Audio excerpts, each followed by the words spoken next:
Another guy that's on his way back is Nick Bjugstad. He practiced today, non-contact jersey. But the fact that he made the trip looks like he's going to be back pretty soon. And that just adds some scoring depth, and I think they could use that right now, trying to shuffle their lines up. Do you think that could be an issue, too, that trying to figure out who goes where, who's going to play with Crosby, where Patrick Marleau's going to go, where Sherry's going to go? Yeah, I do. I mean, some of it might be conceived as or construed as a good problem. I don't really think Bjugstad's a good player. I don't really have a lot of use for him. He's a $4 million player. I don't see $4 million worth of production. I don't think the Penguins really even know where to play him. Is he a center? Is he a wing? If he is a winger, which center does he play with? Is he bottom six? Is he top six? He's big, but he doesn't play hard. He's a softer, finesse-style player. So I think that part of the trade with Florida, McCann, Richie, in my opinion, has been a much better player. He fits that speed game better than Bjugstad does. So I don't really think he factors much into their plans. I think if he were healthy, the Penguins might have traded him at the deadline. And he wasn't even the main. I mean, Nick Bjugstad was the main asset in that trade, because really. Of his draft pedigree. Yeah. So that'll be interesting. I just think that this is season-long, 4-game losing streak right now for the Penguins, and I think it's the wrong time of the year to get into losing. I mean, at least I do. And now they're back to the pack again. Teams like the Islanders are catching them. Carolina is moving up. Columbus has a 3-game. Columbus has 3 games on Carolina and the Islanders. So I think those 2 teams will pass them. I think Columbus is the odd team out here in the mix in the Eastern Conference.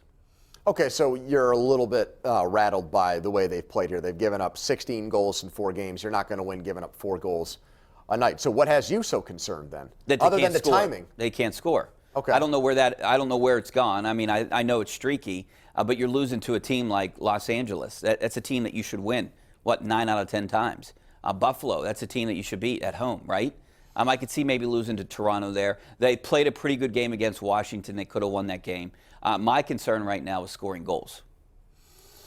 I need to find somebody to step in here and play next to Chris Letang and do it at a high level. I think Dumoulin is that guy. I'm perplexed by the kind of season Justin Schultz has had, Richie. He's gone 21 games now without a point. I think the scoring, the power play comes and goes. 5-on-5, Malkin has been the guy that has carried the mail for them. I believe he's been their best player game in and game out this season. But I'm still not going to panic. Other than the Buffalo game, even the game last night that they lost, you're right. They shouldn't lose to the worst team in the Western Conference. But I didn't think they played poorly. I thought they dominated the play outside of an early penalty that led to a penalty kill with the puck in their own net. So, are you worried about the goaltending rotation? No, they're going back. At some point, I think that could catch up to him too. Well, I know some people say it's good to have this, but I think it's bad. I think they got to pick somebody. I don't think you can flip-flop and rotate in the playoffs and just go game 1, game 2, back and forth, back and forth. I think right now you probably have Tampa Bay and Boston that are the 2 best teams in the Eastern Conference, and then Pittsburgh is a tier below them with Washington. But as we've seen in the playoffs before, Richie, there are probably 10 teams that you could make an argument. I think as crazy or as wild as it would be to say this, I think there's a case to be made that Philadelphia, based on how they've played the last 15 games, they're as good as anybody in the Eastern Conference right now. Now, they lose when it counts, and they haven't won a Stanley Cup in 40-plus years. But I would not be shocked if they won a playoff series. I don't think they beat the Penguins, though, if they're matched up in a 2-3 matchup. I think that would be a tough one. I would pick the Penguins right now against them, too, but I don't think that the Flyers would be a pushover.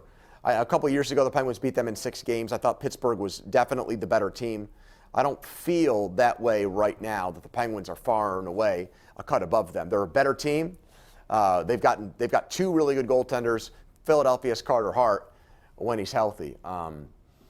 But right now, I think, look, at this time last year, Richie, we thought Tampa Bay might run away with the Stanley Cup, and they got swept in the playoffs. Just like the Penguins, yeah. So, all right, I want to talk about the NFL Combine and the Steelers and Bud Dupree coming up next. So give us a call, 412-575-2600 is the number. Back in a couple minutes.